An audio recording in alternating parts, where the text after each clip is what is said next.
Hello दोस्तों, नमस्कार। मैं सत्यम एक बार फिर से आप सभी का फ्यूचर व्हील परिवार में दिल खोलकर स्वागत करता हूं। दोस्तों, उम्मीद करता हूं आप लोग स्वस्थ होंगे, मस्त होंगे। और जैसा कि आप सब देख रहे हैं कि रात के 9 बज चुके हैं दोस्तों, और मैं आप सबके बीच में डेली इसी टाइम उपस्थित होता हूं बेटा। और आप सब जान रहे हैं सर, कवर पेज पे कहीं लगा हुआ है क्वेश्चन बेस्ड कंसेप्ट की सीरीज चल रही है।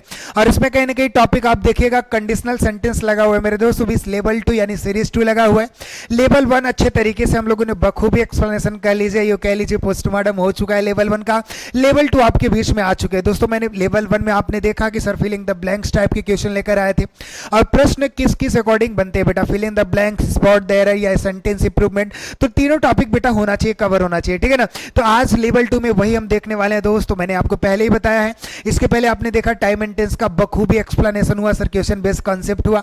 इसी के अकॉर्डिंग कंडीशनल सेंटेंस, मतलब हर एक क्वेश्चन से नए नए कॉन्सेप्ट मिलेंगे बेटा। इसीलिए मैं कहता हूं कॉपी कलम निकाल के रखिए, सारे कॉन्सेप्ट आपकी कॉपी में होने चाहिए कि गोली की तरह मिलने वाले हैं बेटा, ठीक है ना। तो एक बार थंब इंप्रेस कर दीजिए, आईडी वीडियो सब कुछ क्लियर जा रही है। तो आज के सेशन का आगाज करते हैं। और इससे पहले जो बात मैं हमेशा बोलता हूं मेरे दोस्त, सभी एजुकेशनल ग्रुप में ज्यादा से ज्यादा शेयर कर दो बेटा। क्योंकि मैंने बोला ना कि एग्जाम में जाओगे बेटा, थियरी पढ़ के जाते हो दिक्कत हो जाता है। क्वेश्चन के अकॉर्डिंग कंसेप्ट पढ़ के जाओगे और प्रश्न देखा दिल गार्डन गार्डन, यार यहां तो क्वेश्चन बेस्ड कंसेप्ट पढ़ के आए, कभी दिक्कत ही नहीं होने वाली। तो एक बार ज्यादा से ज्यादा एकदम बेहतरीन तरीके से शेयर कर दो मेरे दोस्त। फिर आइए आज की सेशन का आगाज करते हैं, ठीक है ना। देखिएगा टॉप 50 कॉन्सेप्ट आपके बीच में क्वेश्चन बेस्ड कॉन्सेप्ट का कहीं ना कहीं दूसरा सीरीज लगा हुआ है मेरे दोस्त। चलिए जल्द से जल्द क्वेश्चन की ओर बढ़ते हैं। बेहतरीन श्रृंखला आपके बीच में आ चुकी। डायरेक्शन पढ़ते क्या बोला है, find out the error in each the following sentence. नीचे दिए गए जो सेंटेंसेस हैं इसमें एरर फाइंड आउट करिए। बोला कि if your sentence free from error then the correct option is E. अगर भाई एरर नहीं है तो वो करेक्ट ऑप्शन आपका क्या होगा, ई होगा। जल्द से जल्द प्रश्न करने का प्रयास करते हैं। और एक चीज मैंने पहले बोला कि बेटा आप जल्द से जल्द अपने कॉपी में अपना आंसर लिख लिया करिए, क्योंकि इससे आप जज कर पाएंगे कि हमारी कितनी अच्छी कंपटीशन, हमारी कितनी अच्छी तैयारी चल रही बेटा। लास्ट में जज करिएगा और जरूर कमेंट करिएगा सर कि मेरे इतने क्वेश्चन में इतने सही हुए। प्रश्न पढ़ते बोला when you will find out A part में, आगे बोला any solution to this problem B part, बोला you will become able C part में। कुछ भी हो, एक चीज बताऊं, एक कॉन्सेप्ट मैंने आपको बताया ही था। क्या बताया था, यही लिखता हूं। बोला कि सर एक आपको दिखेगा इफ क्लास, क्या दिखेगा, एक इफ क्लास होगा, दूसरा क्या होगा, दूसरा हमारा मेन क्लास होगा। ये चीजें मैंने बखूबी पहले पार्ट में बता दिया है, जरूर देखिएगा उसको, ठीक है ना। अब बोला इफ क्लास में यदि आपको क्या दिख जाए, अगर इफ क्लास में इन केस दिख जाए, इफ दिख जाए, या एज इफ दिख जाए, व्हेन दिख जाए, ठीक है ना, आफ्टर दिख जाए, नोट करते रहिए हमारे साथ, बिफोर दिख जाए, ठीक है ना, अनटिल दिख जाए, अनलेस दिख जाए, ठीक है ना, एज वेल एज, ये चीजें अगर दिखती है बेटा, ये चीजें अगर आपको दिखाई देती हैं, ये चीजें दिखाई देती हैं अगर इफ क्लास में, तो समझिएगा कभी भी मेन क्लास में विल और सेल। अब बोला कि सर मेन क्लास कहने का मतलब इसी क्लास में, इनके साथ आप कभी भी विल और सेल का प्रयोग नहीं कर सकते। मतलब इफ क्लास के साथ कभी भी विल और सेल का प्रयोग नहीं कर सकते। सर मेन क्लास में क्या आएगा बताइएगा, अगर मेन क्लास, अब इफ क्लास अगर सर सिंपल प्रेजेंट में है तो मेन क्लास कहां होता है, सिंपल फ्यूचर में होता है। ये चीजें तो मैंने आपको बताई थी, लेकिन इतना समझिए कभी भी इफ क्लास के साथ जो in case, if, as if, when, after, before, until, before, unless, although, ये चीजें हमारी क्या हो गई, इफ क्लास हो गई। और इनके साथ कभी भी विल और सेल का प्रयोग नहीं करेंगे। साथ ही साथ वॉज भी याद रखिएगा, ये भी मैंने आपको बताया था। बोला कि सर व्हेन दिखा, व्हेन हमारा क्या होता है, व्हेन इफ क्लास होता है। अब बोला कि इफ के बाद सब्जेक्ट दिखा, सब्जेक्ट के बाद विल दिखा, जो कि कभी नहीं हो सकता। सर इफ क्लास में कभी भी विल और सेल नहीं लगता। कितने भी बड़े क्वेश्चन लाओ बेटा, कितने भी बड़े सवाल लाओ, सर बोला कि कॉन्सेप्ट क्लियर है तो दिक्कत नहीं होने वाली, जो कि आपको पता है sir A will be the right option. A part में गलत है, जो कि हमारी इफ क्लास में ही विल सेल लगा है, जो कि कभी नहीं हो सकता बेटा। इफ क्लास पहचानने के कितने शब्द लगे होंगे, इन केस आ सकता है, इफ आ सकता है, एज इफ आ सकता है, आफ्टर, बिफोर, सारी चीजें लिखिएगा, ठीक है ना। चलिए आपको ले चलते हैं अगले क्वेश्चन में। अगला बेहतरीन प्रश्न आपके बीच में, जल्द से जल्द जवाब दीजिए, परेशान नहीं होना, बेहतरीन कंटेंट मिलकर जाएगा बेटा। अंत तक बने रहिए हमारे साथ। क्वेश्चन नंबर 2 कह रहा है सी सेज ए पार्ट में, बोला that she will take B part में हर अम्ब्रेला सी पार्ट। आगे बोला in case it will rain D part में। अरे यार कितने भी क्वेश्चन लाओ सर कुछ ना कुछ तो पता ही चल ही जाएगा। अब इन केस लिखा है, क्या लिखा है? अब इन केस क्या होता है बेटा? इन केस आपका इन केस होता है इफ क्लास। क्या होता है? If class. और ये कहता है कभी भी विल और सेल मेरे आंख के सामने लाना ही मत बेटा, ठीक है ना। साथ ही साथ याद रखिएगा वॉच को भी, ठीक है ना। अब बोला कि सर इन कैच के साथ इट विल रैन है, सर हो ही नहीं सकता, डी पार्ट में रह रहे, इट रेंस होना चाहिए था। किस पार्ट में रह रहे? डी पार्ट में। मतलब कहीं से भी कोई भी सवाल हो, कॉन्सेप्ट क्लियर है तो आपको दिक्कत नहीं होगी मेरे दोस्त, ठीक है ना। चलिए आपको अगले प्रश्न में ले चलते हैं और अगला प्रश्न जल्द से जल्द बताइएगा, ठीक है ना। अगला प्रश्न आपके बीच में, this is indeed A part में the first time in my life that B part. आगे बोला I hear C part such an interesting story. एक चीज बताऊं, ये टाइम एंड टेंस का क्वेश्चन है, इसके पहले एक बार करवा चुका और रिपीटेड हो गया। देखिए कॉन्सेप्ट क्या था उसको लिख लीजिएगा। यदि आपको कभी भी it is the first time, या आप समझ लीजिए सेकेंड या थर्ड या कुछ भी लिखा हो, ठीक है ना। या साथ ही साथ ध्यान रखिएगा दिस या तो दैट या तो इट, जैसे is the only, is the only, ये कॉन्सेप्ट लिखिए। जैसे आपको कभी भी दिखता है it is the first time, it is the second time, it is the third time, या this is the only, that is the only, it is the only, ये चीजें अगर आपको दिखाई देती हैं, सीधा समझिएगा कि आगे जो हमारा सेंटेंस होगा वो प्रेजेंट परफेक्ट में होगा। किस में होगा? प्रेजेंट परफेक्ट में होगा। ये पहले तरीके से मैंने बता दिया, पहले ही बताया था बेटा। तो बोले this is ended it is the first time, ये चीजें आपको दिख गई। अब आगे जो होगा वो प्रेजेंट परफेक्ट में होगा, जबकि दैट आई हियर लिखा है बेटा, तो आई के साथ क्या होना चाहिए था? आई हैव के बाद थर्ड फॉर्म करना था, हर्ड करना था। आप समझ गए बिल्कुल, जो कि सी पार्ट में चलती है भाई, ये तो मैंने पहले आपके बीच में बता चुका है, ठीक है ना। आपको परेशान नहीं होना है। चलिए क्वेश्चन नंबर 3 क्लियर। अगले प्रश्न में आपको ले चलते हैं। अगला प्रश्न आपके बीच में जल्द से जल्द बेहतरीन कंसेप्ट देकर जाएगा बेटा। जवाब दीजिए इस प्रश्न का। क्या बोला? All the flowers A part में in his garden will surely die, B part में before the rain, C part में विल फॉल, डी। अब या तो गलत नहीं है तो नो एरर कर दीजिए। बताइए जल्द से जल्द जवाब। मेरे एक्सप्लेनेशन के पहले आपके आंसर आ जाने चाहिए, ठीक है ना। और कमेंट में जरूर बताइएगा सर कितने मेरे प्रश्न सही हुए।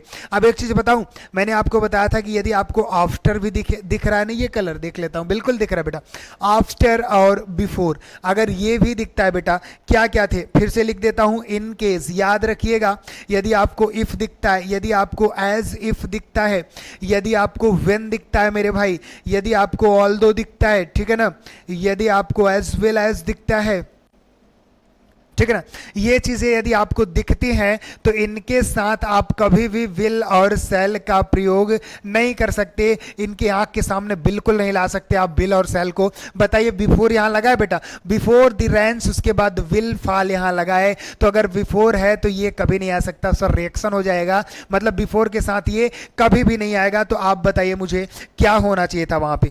बताइए वहां पे सर विल की जगह विल हटा देंगे, अब सही होगा। विल को अलग कर देना है, मतलब डी पार्ट में एरर था। कैसे पता चला कि सर ये इफ क्लास होते हैं और इनके साथ विल सेल साथ ही में वॉच कभी नहीं आ सकता। कॉन्सेप्ट क्लियर है तो दिक्कत हो ही नहीं सकती। चलिए अगला प्रश्न बेहतरीन कॉन्सेप्ट देकर जाएगा, जल्द से जल्द इस प्रश्न का जवाब दीजिए।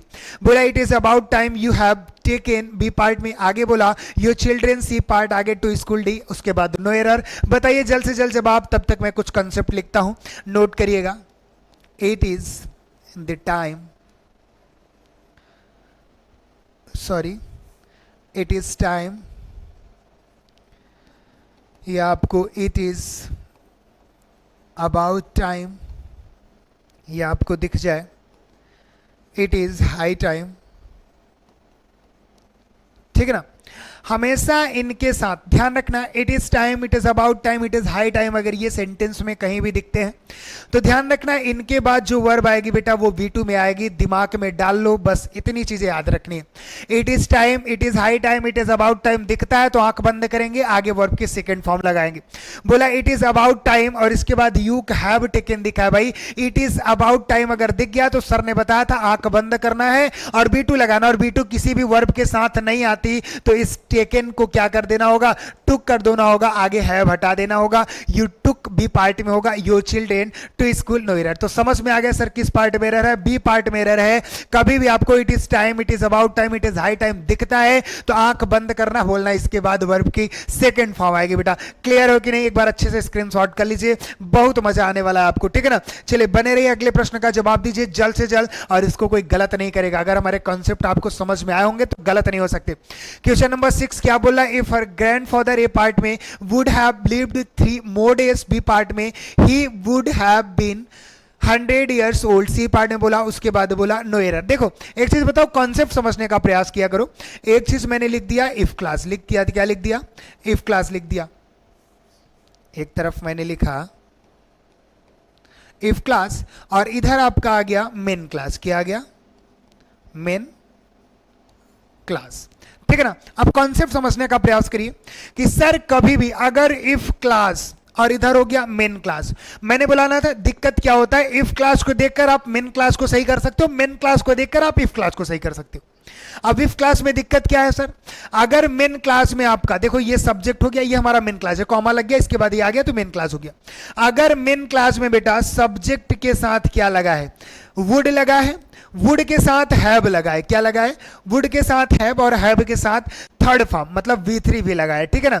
ये कंडीशन अगर आपको कभी भी दिखती है तो मेन क्लास में क्या होता है आप मुझे बताओ। मेन क्लास में सर जैसे इफ आ गया, इफ के बाद सब्जेक्ट, सब्जेक्ट के बाद आपको हैड दिखेगा, हैड के बाद आपको क्या दिखेगा, वर्ब की थर्ड फॉर्म दिखेगी। ये चीजें होनी चाहिए थी, ये हमारा सीक्वेंस था जो कि आप लेवल 1 में जाके देख सकते हैं, कॉन्सेप्ट बताया था कैसे बनाओगे।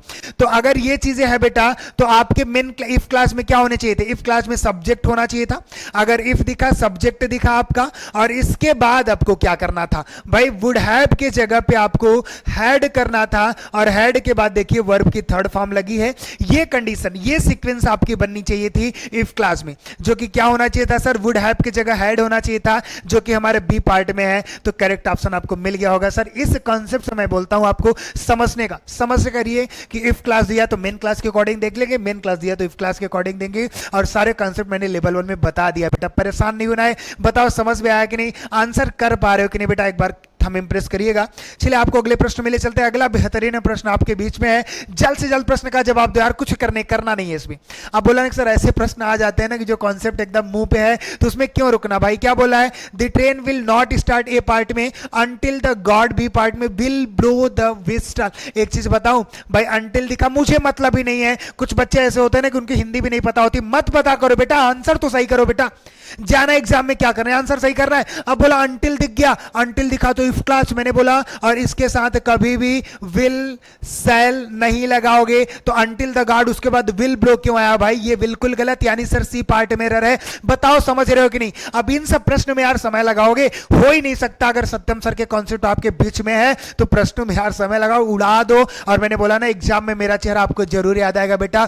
जल्दी जल्दी जितने भी प्रश्न देखोगे भाई कॉन्सेप्ट क्लियर है, दिल पूरा गार्डन गार्डन हो जाएगा मेरे भाई, वादा करता हूं आपसे, ठीक है ना। चलो अगले प्रश्न में आपको ले चलते हैं। अगला बेहतरीन प्रश्न देखिए, सेंटेंस इंप्रूवमेंट का आ गया, मतलब जो चीजें अंडरलाइन है उसी के जगह पे इंप्रूवमेंट करिए। अगर सही लिखी है तो नो इंप्रूवमेंट चेंज करिएगा, अगर गलत लिखा है बेटा तो उसको चेंज करिएगा। बोला इफ यू वर, यहां पे ही हटा दीजिएगा, if you were prime minister of India what step you have taken in employment, ठीक है ना। अगर आप बोला कि भारत के प्रधानमंत्री होते तो कौन सा स्टेप होता आपका एम्प्लॉयमेंट खत्म करने के लिए।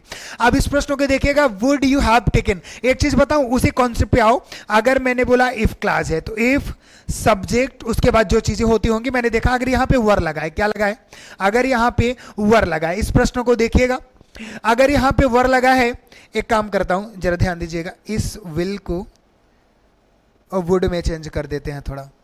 अब कुछ बच्चे सोच रहे होंगे सर कि अगर वुड किया तो यही ऑप्शन सही होगा, थोड़ा ऑप्शन में स्प्रिंट था उसको मैंने सही कर दिया। इफ सब्जेक्ट और वर हो जाता था अगर इफ क्लास में, तो आप बताइए मेन क्लास में क्या होता था, सब्जेक्ट होता था, सब्जेक्ट के बाद वुड होता था, वुड के बाद V1 होता था। यही काम तो होते थे, यही सीक्वेंस तो होता था। मैंने आपको एक कॉन्सेप्ट दिया था, क्यों बड़बड़ कर रहे हो। याद है, बड़बड़ी मत करो, बड़बड़ वाला कॉन्सेप्ट एक तो हड़बड़ का, किसका था, हड़बड़ था। बोलता है ना कि हड़बड़ी मत मचाओ, बड़बड़ मत करो यार, ज्यादा मत बोलो। तो ये कॉन्सेप्ट मैंने लेवल 1 में दिया था, जाके देख लेना बेटा। अब बोला कि सर इफ सब्जेक्ट वर दिखा तो आपका जो मेन क्लास होगा, देखिए यहां से आपका मेन क्लास स्टार्ट हो जाएगा। मेन क्लास में क्या होना चाहिए था सर, सब्जेक्ट होना चाहिए था, या तो उसके बाद अगर कहीं ना कहीं आपका पहले वर्ब है, मतलब पहले कहीं ना कहीं ऑक्सिलरी वर्ब लगा है, इंट्रोगेटिव में रहा होगा, तो क्या करेंगे, सबसे पहले हमारा वुड होना चाहिए था, वुड के बाद सब्जेक्ट, सब्जेक्ट के बाद V1 होना चाहिए था। यही बातें तो करनी है भाई, यही सेम तो हो रहा है। तो चलिए देखते हैं वुड, सब्जेक्ट और V1 किसमें है। विल लगा है, ये भी गलत, विल लगा है, ये भी गलत, नो इंप्रूवमेंट, मतलब इसमें वुड होगा। वुड के बाद देखिए बेटा यू सब्जेक्ट है, जो कि टेक हमारा क्या है, V1 है। इस प्रकार से आपको समझना है, जो कि आपका आंसर सी सही है। समझ रहे हो कि नहीं? उसको मैंने वुड इसलिए बनाया कि उसमें भी विल लिख दिया था। ये विल यू टेक और विल यू टेक दोनों ऑप्शन ए और सी मैच कर रहे थे, वहां पे वुड होना चाहिए था। समझ गए कि नहीं? अगर इफ क्लास में वर दिखा तो मेन क्लास में वुड, इफ क्लास में हैड के साथ भी अगर नाउन लगा हुआ है तब भी उधर क्या करोगे बेटा, वुड लगाओगे। ये चीजें मैंने आपको बताई थी, हड़बड़ी मत मचाओ, हैड और वुड के साथ उधर वर तो इधर वर्ड, मतलब बड़बड़ मत करो। ये कॉन्सेप्ट बताया था, जाके चेक करना लेवल 1 में बेटा। चलिए अगला प्रश्न आपके बीच में है, जल्द से जल्द इस प्रश्न का जवाब दीजिए, कभी गलत नहीं करना है। इस प्रश्न में बेहतरीन कॉन्सेप्ट दे रहा हूं बेटा। और एक चीज बताऊं, ये शानदार प्रश्न है, लिख देना, ये शानदार प्रश्न है। और अगर सर आपने शानदार लिख दिया तो इसका मतलब एक चीज और लिखेंगे, 99.99% गलत जवाब देंगे। सर अंडर एस्टिमेट क्यों करते, एक बार सही जवाब देकर तो दिखाओ। बोला question number 9, if you are coming home tomorrow, ये पार्ट में लेट मी नो एट अब व्हाट टाइम, आगे बोला I can expect you, C part में, या गलत नहीं है तो नो एरर कर दीजिए। एक चीज बताऊं, अब बोला इफ योर कमिंग, इसका मतलब ये आपका आना हो गया, क्या हो गया, आपका आना। योर कमिंग मतलब आपका आना, ये सेंटेंस दे रहा है। और जब भी हम इफ क्लास की बात करते हैं तो इफ कहता है, उसके बाद सब्जेक्ट, सब्जेक्ट के बाद क्या करता है, जो भी हमारी वर्ब होती है उसके अकॉर्डिंग लगती है, ठीक है ना। तो ये हमारा इफ क्लास का नेचर होता है। लेकिन इस सेंटेंस में क्या किया गया बेटा, ध्यान से देखिएगा, सब्जेक्ट, सब्जेक्ट के बाद क्या है, पॉजिटिव एडजेक्टिव है। क्या है बेटा, पॉजिटिव एडजेक्टिव, और इसके बाद जिरंड। कहने का मतलब क्या हो गया सर, पूरी तरीके से ये फ्रेज है। क्या है, फ्रेज है। और ये कभी भी हमारे इफ क्लास के साथ ये नेचर हो ही नहीं सकता। जो कि देखिएगा बेटा, यहां इफ दिखा और इफ के साथ ये देखिए आपका ये क्या है, योर, क्या है, योर आपका पॉजिटिव एडजेक्टिव है। क्या है, पॉजिटिव एडजेक्टिव। और यहां कमिंग एज अ जिरंड काम कर रहा है, जबकि इफ क्लास कभी ये मैच नहीं करता। योर की जगह क्या होना चाहिए था, इस क्लास में, मतलब इफ है तो सब्जेक्ट होना चाहिए था, योर को हम यू में कन्वर्ट करेंगे। यानी सर कहीं ना कहीं यहां पे जो आपने योर कमिंग लिखा है सर, इसको यू कम करना चाहिए था। यानी अगर इफ है, अगर ये इफ क्लास है तो कभी भी इस फॉर्म में नहीं हो सकती, ठीक है ना। ध्यान रखिएगा किस पार्ट में एरर है, ए पार्ट में एरर है, क्योंकि इफ क्लास अपने साथ पॉजिटिव एडजेक्टिव जिरंड ये सब मैटर नहीं करेगा, क्योंकि ये जो पार्ट हमारा पूरा पूरा बन गया ये फ्रेज का बन गया, आपका आना, ये सेंटेंस दे रहा है, ठीक है ना। लेकिन इफ बोल दिया तो ये कंडीशन की बात होनी चाहिए ना, यदि तुम आते हो, ये सेंटेंस होना चाहिए था मेरे भाई। तो if you come home tomorrow, ठीक है ना, यदि तुम घर कल आओगी, ये सेंटेंस की बात होगी, ठीक। चलिए समझ में आ गया होगा मेरे दोस्त, अगले प्रश्न में चलते हैं। और ये तो पूरे सेंटेंस को ही क्या करना है, इंप्रूवमेंट करना है। सेंटेंस इंप्रूवमेंट बोला, if he smokes less he might get rid of his cough. एक चीज बताऊं, अब बच्चा इतना बड़ा इंप्रूवमेंट देख के परेशान हो जाएगा। कॉन्सेप्ट समझो बेटा, क्या करना है, कॉन्सेप्ट क्या कहना है, सीधा सीधा समझना। बोला कि ही माइट रिड, आपको सीधा देखना है, if he smokes less he might gate, अगर यहां स्मोक्स लगा है बेटा तो कहीं ना कहीं यहां क्या होना था इस सेंटेंस में, सेंटेंस अगर मेन क्लास देखा तो विल साल होना चाहिए था, जबकि ऑप्शन में है ये नहीं है। तो एक काम करो सीधा सीधा ना, पहले चारों ऑप्शन के देखते हैं कौन से किस फॉर्म में सही लिखे गए। यहां पहले सी पार्ट से देखते हैं, इफ हैड, मतलब इफ के साथ अगर बेटा हैड दिखा और हैड के साथ अगर वर्ब की थर्ड फॉर्म दिखती है तो मेन क्लास में आपका क्या होना चाहिए था, मेन क्लास में वुड हैव और इसके साथ थर्ड फॉर्म होनी चाहिए थी। तो देख लिया, इफ हैड स्मोक, सब्जेक्ट तो है ये नहीं है, चलो यहां भी देख लिया सब्जेक्ट नहीं, पहले ये तुम गलत कर सकते हो, इफ के बाद सब्जेक्ट तो चाहिए था, चलो नहीं है फिर भी आगे देखना, less he might got red, तो वुड हैव तो इधर भी नहीं है, मतलब दो तरीकों से गलत हो गया। इधर आते हैं, इफ हैड, इसमें भी सब्जेक्ट नहीं है, चाहो तो ये भी गलत कर सकते हो, लेकिन कॉन्सेप्ट देखना, हैड के बाद स्मोक्ड B3 दिखा तो इधर वुड हैव दिखना चाहिए था, जो कि नहीं है, मतलब ये भी गलत। एक ऑप्शन बचा जो कि ए पार्ट, इसको भी देख लेते हैं, अगर सही होगा तो ठीक है, नहीं नो इंप्रूवमेंट भी तो हो सकता है। आगे देखा, इफ आई, तो सब्जेक्ट के बाद क्या बोला, इफ के बाद देखो सब्जेक्ट दिख गया बेटा, सब्जेक्ट होना चाहिए ना इफ के तुरंत बाद, सब्जेक्ट दिखा, इफ के बाद सब्जेक्ट दिखा, सब्जेक्ट के बाद वर्ब की थर्ड फॉर्म दिख गया, स्मोक्ड। अब थर्ड फॉर्म है कि सेकंड फॉर्म, इस बात को बताइए आप मुझे। ये जो लिखा है इफ के साथ बेटा सब्जेक्ट सब्जेक्ट के बाद स्मोक्ड जो है वो B2 है। क्या है? क्योंकि V3 कहीं भी लगता है तो हैज हैव हैड के साथ लगता है, ये चीज मैंने आपको बताई है।